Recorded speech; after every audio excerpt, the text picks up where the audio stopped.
Mesdames, Messieurs, bonjour, très heureux de vous retrouver sur Panafricaniste TV, la chaîne de télévision des panafricanistes, où tous les jours nous vous apportons le meilleur de l'information sur un plateau d'argent. Bienvenue à toutes et à tous à cette autre édition de Parole panafricaniste. Et comme à notre habitude, nous allons continuer à nous interroger. Et ce matin d'ailleurs, notre grande interrogation, diplomatie Abdoulaye Maïga à l'ONU, l'autocensure des médias hexagonaux, c'est notre grande interrogation. Diplomatie, Abdoulaye Maïga à l'ONU, l'autocensure des médias hexagonaux, en tout cas, nous nous interrogeons. Le colonel Abdoulaye Maïga, Premier ministre par intérim du Mali, a violemment critiqué le gouvernement français lors de son discours à la tribune de l'ONU. Selon lui, les décisions prises par la France à l'égard du Mali ont eu des conséquences dévastatrices sur la situation sécuritaire du pays. Le monde se souviendra qu'après avoir été abandonné en plein vol le 10 juin 2021 par la France, qui a décidé unilatéralement de retirer la force Barkhane du Mali, mon pays, a été ensuite poignardé dans le dos par les autorités françaises. En égard à la gravité des faits commis par la junte française, le Mali, dans sa lettre en date du 15 août 2022, a demandé la tenue d'une réunion d'urgence du Conseil de sécurité des Nations Unies. Cette réunion a pour objet de permettre au Mali de présenter les éléments de preuve en sa possession, démontrant que l'armée française a agressé à de maintes reprises mon pays. Fin de citation. En tout cas, ce sont les propos de, justement, Abdoulaye Maïga à la tribune des Nations Unies. Abdoulaye Maïga s'est voulu assurant et surtout rassurant en affirmant que les autorités de la transition malienne n'avaient d'autres objectifs que de faire des réformes politiques et institutionnelles avant d'organiser des élections tout en luttant contre le terrorisme. Il a conclu, et je cite, « Monsieur le Président, pour terminer, je dirais que le peuple malien a décidé de prendre son destin en main. Il soutient pleinement le gouvernement dans la refondation du Mali, ainsi que le retour à un ordre constitutionnel apaisé et sécurisé en mars 2024 à l'issue d'élections libres, transparentes et crédibles. » Le colonel Abdoulaye Maïga a insisté sur le fait que toutes les dispositions seront prises pour que la démocratie malienne soit, selon ses propres mots, la plus enviée au monde. Mais, chose curieuse, sur les médias hexagonaux, eh bien, cette information est passée inaperçue, si ce n'est pas que visiblement, eh bien, sur les plateaux de télévision françaises, on a plutôt fait le bashing, on va le dire comme ça, du Premier ministre par intérim malien, oui, quelque part, avec, on va le dire ainsi, cette déclaration de Abdoulaye Maïga déclarant haut et fort que la France est une junte française. Et bien, jusqu'à preuve de contraire, la seule chose qu'ont pu faire les médias français, c'est de tirer à boulet rouge sur les autorités maliennes. Voilà pourquoi nous nous interrogeons ce matin. Diplomatie Abdoulaye Maïga à l'ONU, l'autocensure des médias hexagonaux. En tout cas, c'est notre grande interrogation. Pour répondre à nos questions, nous sommes avec Albert Anatole Aïzi. Il est directeur de publication du journal Le Cactus et surtout journaliste d'investigation. Albert Anatole Aïzi, bonjour, bienvenue à vous. Bonjour à vous, Steve Gelongos. Je dis bonjour à vos millions de téléspectateurs et de téléspectatrices désormais qui nous suivent dans les différentes plateformes de notre tribune, notamment TikTok, Facebook, YouTube, je crois Instagram. Exactement. Donc je les salue particulièrement, autant que j'adresse mes encouragements à vos équipes techniques pour le travail laborieux qu'ils effectuent au quotidien pour que nous ayons cette visibilité qui influence de plus en plus, n'est-ce pas, la géopolitique internationale. Quand je l'ai dit, comme dans mon habitude, je voudrais ce matin, pas pour un coup de gueule, mais un coup de chapeau. Vous l'avez d'ailleurs indiqué dans votre introduction, un coup de chapeau à ce discours plein d'espoir, c'est un discours courageux du Premier ministre par intérim du Mali en la personne d'Abdoulaye Maïga. Il s'agit là d'un digne fils de Soundiata Keïta, de Modibo Keïta, qui a une fois de plus permis à l'Afrique, du haut de la tribune des Nations Unies à l'occasion de la 77e Assemblée Générale, de cette instance-là, de porter la voix non seulement du Mali, mais également de l'Afrique tout entière. Je parle de l'Afrique, cette Afrique qui est prise en otage par l'impérialisme français et occidental, qui me rappelle celui que j'ai lu dans les annales de l'histoire camerounaise et africaine, le discours de Ruben Oumyobé en 1952, à la même tribune des Nations Unies, qui me rappelle également le discours, n'est-ce pas, de Muammar Kadhafi je crois que c'était en 2006, 2008, si je ne me trompe pas, toujours à la même tribune où justement il dénonçait, il décriait l'impérialisme occidental au travers d'une charte unique qui est la photocopie de la charte malienne que nous avons, qui a fait l'objet d'un débat dans une autre tribune. Voilà, donc ils ont mon salut ce matin, ces autorités maliennes qui font des choses impensables jusqu'ici, qui se sont engagés dans une dynamique. Ce qui me réjouit davantage de cette intervention, c'est qu'il a repris à son compte nos éléments de langage, nos problématiques, surtout les points sur lesquels nous insistons très souvent, à savoir le principe de réciprocité, le respect de notre souveraineté, et ça c'est important. Merci pour l'invitation. Très heureux de vous avoir, Albert Anatole, ici. Ce matin encore, comme à notre habitude, nous sommes là pour nous interroger, mais commençons déjà par faire une remarque sur le continent africain. Eh bien, le discours à la tribune des Nations Unies de Abdoulaye Maïga, Premier ministre par intérim malien, il faut préciser qu'il a été très apprécié. Et d'ailleurs, il faut le préciser, il a été partagé des milliards de fois sur le continent africain. Vous, quelle est votre réaction? Je viens de vous l'exprimer, ma réaction, mes impressions. C'est-à-dire, j'étais très heureux. J'ai reconnu là un digne fils de l'Afrique, décomplexé, qui n'est pas un assimilé, qui n'est pas un collabo, comme il y en a dans tous les pays du monde, notamment sur le continent africain. J'y reviendrai tout à l'heure. Je me suis dit, j'ai buvais ce discours comme du petit lait, je l'ai regardé. À plusieurs reprises? Non seulement à plusieurs reprises, je l'ai regardé dans une chaîne que nous n'avons pas l'habitude de nommer, mais que je vais quand même nommer. Pourquoi? Parce que cette chaîne censurait certains éléments de l'intervention du Premier ministre par intérim malien. Il s'agit de France 24. Au même moment, quand je zappe à la première chaîne de télévision malienne, ORTM 1, je vois que cette intervention n'est pas censurée. Alors j'ai compris que les instructions de Jupiter, lors de la fameuse conférence des ambassadrices et des ambassadeurs du côté de l'Hexagone, sont suivis la lettre, c'est-à-dire qu'il fallait utiliser les canaux de France Média Monde, justement pour monter en puissance dans la géopolitique française de la désinformation, de la manipulation des faits, de la corruption des opinions. Donc, rien de surprenant, nous sommes habitués, mais je pense que le travail que nous faisons, et d'ailleurs je me réjouis de ce que le Premier ministre Abdoulaye Maïga l'a souligné, le combat dans lequel nous sommes engagés est irréversible, il est inexorable. Donc je pense que ils vont s'agiter, et je pense que ça va également chambouler toute la dynamique, tout le système. Pas du système mondialiste, qui était en train d'être mis, parce que vous le savez, Jupiter a créé un poste spécialement dédié à la diplomatie française en Afrique.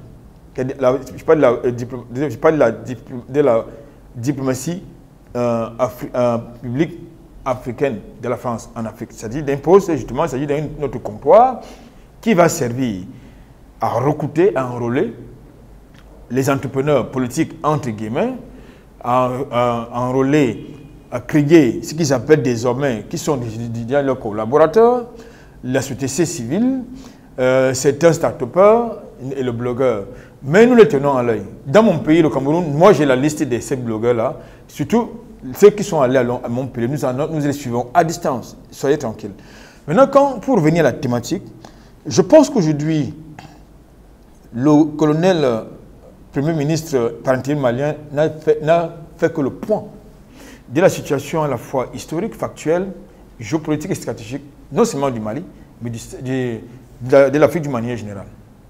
C'était une intervention structurée qui, malheureusement, comme vous l'avez indiqué, pour les médias qui ont eu le courage de commenter cette intervention, a mis tout le monde en transe. Je parle du monde médiatique. Certains ont choisi la loi de l'Ométa pour respecter les consignes de Jupiter. Je parle de Macron, pour ceux qui ne savent pas qui est Jupiter. Donc, Jupiter devenu Vulcain. Tout à fait. Donc, je pense qu'aujourd'hui, je l'ai évoqué dans mon coup de gueule, dans mon coup de chapeau, je veux dire, dans mon coup de chapeau, à savoir qu'il, j'ai retrouvé dans le discours du colonel Maïga, les éléments de langage de Oumyobé, qui est un nationaliste panafricain, d'origine camerounaise, de la société camerounaise. J'ai retrouvé là les éléments de langage révolutionnaire de Muammar Kadhafi, un panafricaniste assumé, et qui a posé les actes concret et qui a été assassiné avec la complicité, n'est-ce pas, de ses propres frères. Je ne parle pas seulement des Maliens, des Libyens, mais de ses propres frères africains. J'ai retrouvé en des éléments de langage, n'est-ce pas, du colonel Mariga, les éléments, justement, le discours de Thomas Sankara, toujours à la tribune des Nations Unies. Nous savons quel sort a été réservé à ces trois personnages historiques. Je parle de Oumyobé, Mohamed Kadhafi et Thomas Sankara. Exact. Dès lors, il est donc désormais établi, donc, quand je l'ai dit, mais qu'ils ne se fassent pas d'illusions, que s'ils ont fait subir hier les sorts fâcheux à Oumyobé, Kadhafi et Sankara, ils vont faire la même chose avec Maïga. Ça ne marchera pas. Les peuples, nous allons entrer dans une dynamique de réciprocité, j'ai l'habitude de le dire. Et j'assume pleinement ce que je dis, parce qu'il faut que le combat que nous menons monte d'un cran. C'est-à-dire, comme le colonel Maïga l'a dit, s'ils nous invectivent, on les invective en retour. S'ils tirent une balle, nous tirons une balle en retour. Ça, c'est le principe de réciprocité. Donc, c'est important parce qu'il faut utiliser les armes qu'ils utilisent, justement, pour traiter les autres peuples. Et vous ne pouvez pas demander aux autres peuples de vous respecter quand vous ne les respectez pas. Vous ne pouvez pas demander aux autres peuples d'être des démocrates quand vous n'êtes pas des démocrates. C'est une contradiction un peu plus scandaleuse. Donc, je crois que pour ce premier jet, ce que je retiens de ce discours, c'est que j'ai retrouvé un combattant, un discours engagé, révolutionnaire, en rupture avec ce que j'ai entendu de Bazoum, de Ouattara, de Omarou Sissoko Embalo. Donc, j'ai retrouvé véritablement un Africain qui aspire à la souveraineté de son pays. Albert Natoula ici, autre remarque, c'est que les médias hexagonaux n'ont pas fait vie, ou alors n'ont pas souligné, on va le dire comme ça, le discours dans son intégralité. Certaines parties ont été d'ailleurs, on va le dire, censurées. Est-ce pour nous dire aujourd'hui que tout ce qui sera dit de manière formelle pour sortir l'Afrique, on va le dire, de l'obscurantisme occidental, sera finalement censuré? Je voudrais vous dire trois choses relatives à cette question que vous me posez. La première chose, c'est que nous n'avons pas besoin de ces médias. Nous appelons les administrateurs de nos enclos coloniaux, appelés États, même s'ils ont, justement, comme je l'ai vu dans une vidéo, des affinités très proches avec des impérialistes comme Macron, Biden, mais nous leur demandons, pour l'histoire, la postérité, de permettre aux compatriotes africains qui ont les moyens de le faire, de mettre en place, de créer des tribunes d'expression pour justement que nous ne puissions pas être dans l'obligation ou bien dans la soumission médiatique des autres. Que nous ne puissions pas subir les amplificateurs qui nous viennent de l'autre côté, qui présentent l'Afrique non pas comme ce continent qui est en train de se démarquer, qui est en pleine révolution, en pleine mutation, mais qui présente le continent africain comme ce pays-là qui est le laboratoire justement de la désinformation, de toutes les calamités de la Terre, de tous les mépris de la Terre, mais surtout ce continent qui est le pourvoyeur, n'est-ce pas, des ressources naturelles et minières dont ils ont besoin pour leurs économies, pour survivre en réalité. Je pense que lorsque je parle de survie, la guerre en Ukraine nous prouve que ces gens, c'est des imposteurs en tout point de vue. Comme je l'ai dit, c'est une parenthèse. Nous avons donc justement besoin d'avoir nos médias, comme Panafricanist TV, qui donnent un autre son de cloche. Il s'agit là des informations qui sont vérifiables. Ce ne sont pas des informations qui sont fabriquées dans les officines, que vous savez.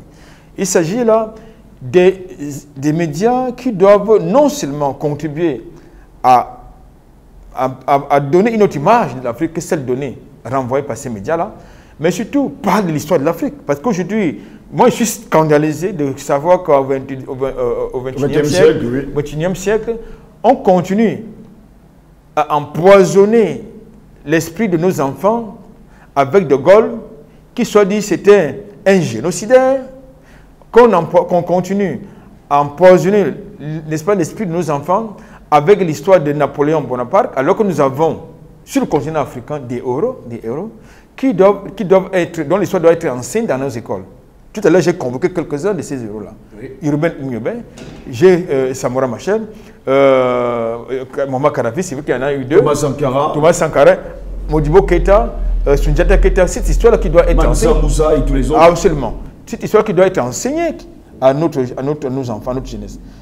Maintenant, comme je l'ai dit, ce n'est pas une surprise que l'intervention, j'allais dire, panafricaniste du colonel Maïga ne soit censurée dans certains médias.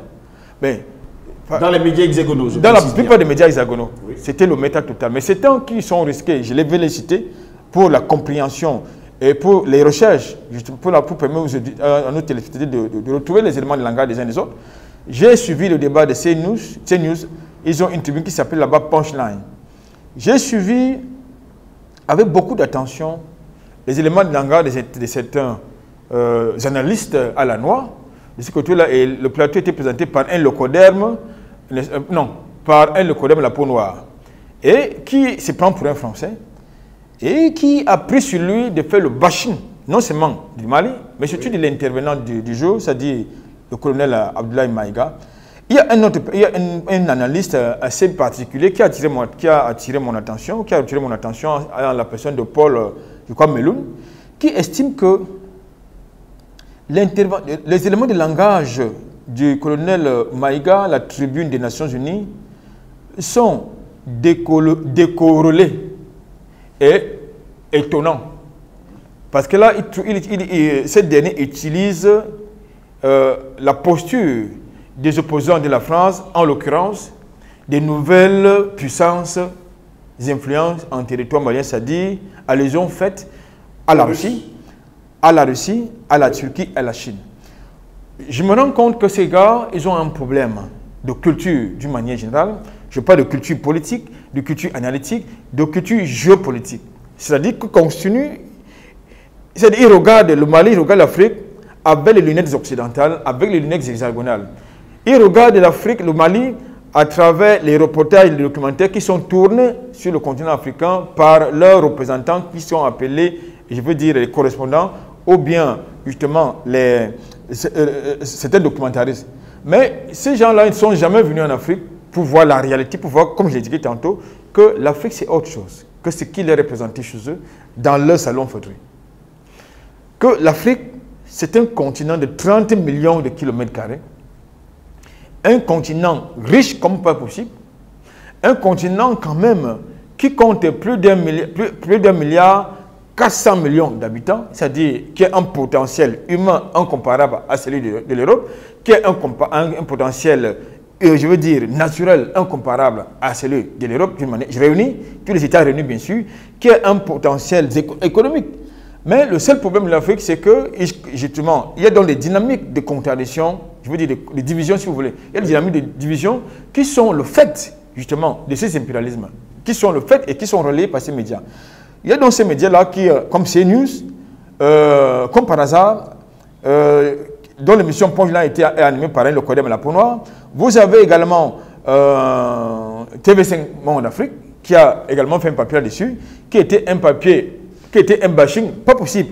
Une émission également, si vous parcourez, vous regardez le journal Afrique de samedi dernier, vous allez retrouver que le présentateur c'est un locoderme, la peau noire. Maintenant, c'est lui qu'ils ont pris, un Africain qui s'appelle Serge Daniel, qui était le représentant, et qui, paraît-il, c'était un Ivoirien, qui est le représentant, n'est-ce pas, le correspondant de TV5 Monde Afrique du côté des Nations Unies. Vous tombez de nu, n'est-ce pas, de ce commentaire, justement du papier de Serge Daniel, qui est aux antipodes du journalisme que vous et moi nous pratiquons. D'origine ivoirienne, mais il s'appelle quand même Serge Daniel. Il s'appelle Serge Daniel. Ah d'accord. Il s'appelle Serge Daniel. Je n'ai pas vu un nom africain. Ni Kodjo, ni Kwadjo, ou j'ai vu Serge Daniel, il s'appelle Serge Daniel. Donc, c'est pour vous dire que j'ai donc suivi, maintenant, en même temps, j'ai également suivi, toujours à France 24, un certain Gauthier, le quelque chose que vous connaissez, un vrai mercenaire des plateaux de télévision. Tout ce que j'ai suivi, ça n'a rien à voir avec l'objectivité intellectuelle. Ce que j'ai suivi, c'est quoi? Sur le bashing, c'est-à-dire parce que il faut venir à la rescousse, au secours de la France, qui, soit dit en passant, c'est une junte. Et je pense qu'il n'y a pas un terme assez fort pour qualifier justement la France de l'oligarchie. Je ne parle pas de la France populaire, même s'il n'y a pas une très grande différence entre la France de l'oligarchie et la France populaire. Parce que la France populaire se nourrit des crimes de la France de l'oligarque. Ça, c'est important. Cette expression fait quand même le tour du monde, Albert Anatoula. Ici, la jeune française. Non, il fallait bien qu'on le dise. Mais avant lui, il y a Nathalie Yamki qui a quand même dit que la France, c'était une junte. C'était une junte. Au regard, d'abord, des pratiques démocratiques du Jupiter, au regard du narratif, n'est-ce pas, de Jupiter et de ses collaborateurs qui sont soit ministre de la Défense, non, ministre des Armées, soit de la diplomatie. Nous avons affaire là les éléments, je veux dire les éléments du fascisme français. Nous avons affaire à des éléments du nazisme français. Il ne faut pas vous dire... Quand je le dis, je ne suis pas excessif. Comment peut-on donc utiliser des noirs, on va le dire comme ça? Apparemment, ça nous revient peau noire, masque blanc. Je veux bien savoir, parce que jusqu'à preuve de contraire, on a l'impression que Emmanuel Macron est dans sa politique utiliser justement des Africains à la peau noire, mais au cerveau blanchi, pour justement tirer sur le continent africain. Ça fait des semaines que j'en parle. Ça fait partie des projets. Ça ne date pas de Jupiter. Oui. Ça date de Mitterrand, qui a assassiné Sankara. Nous le connaissons tous d'ailleurs. Voilà. C'est un noir, c'est un Burkinabé qui a assassiné France, n'est-ce pas, Sankara, oui. Qui a assassiné Kadhafi. Ce sont ses propres frères. À l'initiative de qui? De l'Occident. Qui a assassiné Oumyobé? Ce sont les Africains. C'est comme ça que ça marche. Parce qu'ils sont dans des assassinats par procuration. De telle sorte que demain, s'il y a un problème, ils ne seront responsables de rien. Oui. Ils vont présenter justement les personnes qui sont instrumentalisées, tous en se mettant en arrière. Je voudrais prendre un élément factuel. Je voudrais convoquer un événement factuel. Prenons le génocide rwandais. Mais la fin ne vous dira, et qui a été convoqué d'ailleurs par le colonel Maïga. Mais la France n'a jamais reconnu avoir joué un quelconque rôle de manière officielle dans ce génocide. Mais pourtant, la France refourguait, n'est-ce pas, les armes aux outils. Donc, il faut qu'on soit sérieux. C'est comme ça que ça fonctionne. Donc, il faut présenter donc les mélanodèmes que vous allez prendre comme vos frères, alors qu'ils sont tous vos frères. Ils sont encore plus dangereux que les leucodèmes. Raison pour laquelle, quand j'ai en face de moi un mélanodème, je le prends un peu plus durement qu'avec un leucodème, même si les deux sont les mêmes gens. Ils sont tous nos ennemis, il faut le dire. Ce ne sont pas nos adversaires. Ce sont nos ennemis, il ne faut pas se tromper là-dessus. Quand je le dis, si vous avez l'occasion de le faire, il faut suivre le journal L'Afrique de ce matin à RFI. Il y a un entrepreneur politique sous la bannière ou le manteau d'opposant au Mali, à qui RFI a tendu son micro. Vous savez ce qu'il dit? Il dit que le Mali a fait preuve d'arrogance, de condescendance, pour rien dans zéro, comme on dit chez nous.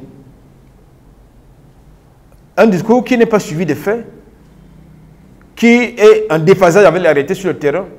C'est ce que cet entrepreneur politique déclare au micro de RFI. Et c'est à ce genre de personnage que ces médias donnent la parole.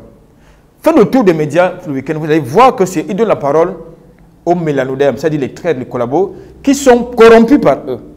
Donc, il faut faire très attention. Vous savez donc également le journal Figaro, parce que comme je suis la plus écrite, il ne peut pas manquer de parler de celui-là. Et cela. Donc, ça rentre dans sa dynamique, ça dit que aujourd'hui, ils sont scandalisés, ils sont surpris que ce n'est pas possible. Donc, nos opinions publiques, nos hommes politiques disent qu'ils sont en mission civilisatrice en Afrique, alors qu'ils sont en Afrique pour des crimes. Ils sont surpris. Et pour la plupart de ces gens qui se baladent dans nos espaces de vie, c'est-à-dire sous le fameux manteau de journalistes qui sont des espions, des mercenaires, ça il faut le savoir.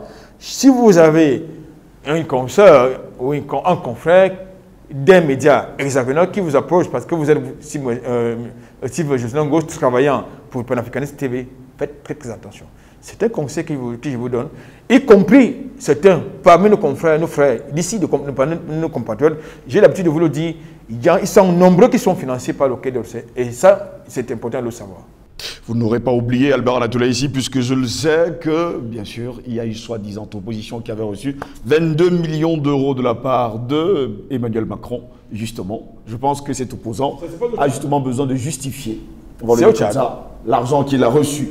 Jusqu'à preuve de contraire, Albert Anatola ici, tout au long de ce week-end, ils sont très nombreux, les Africains, qui demandent, on va le dire comme ça, la censure de tous les médias français qui émettent sur le continent africain. Vous, qu'est-ce que vous en pensez? Non, il faut qu'on aille au-delà de la censure. Il faut qu'on aille au-delà de la censure. Vous avez vu le sort qui a été réservé à Ponique sur le territoire et le continent des libertés, de la démocratie, de la liberté de la presse.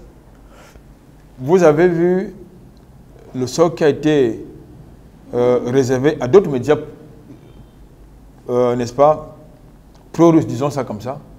Le sort qui leur a été réservé, c'était quoi? La suspension pure et simple. Définitive. Pure et simple. Oui.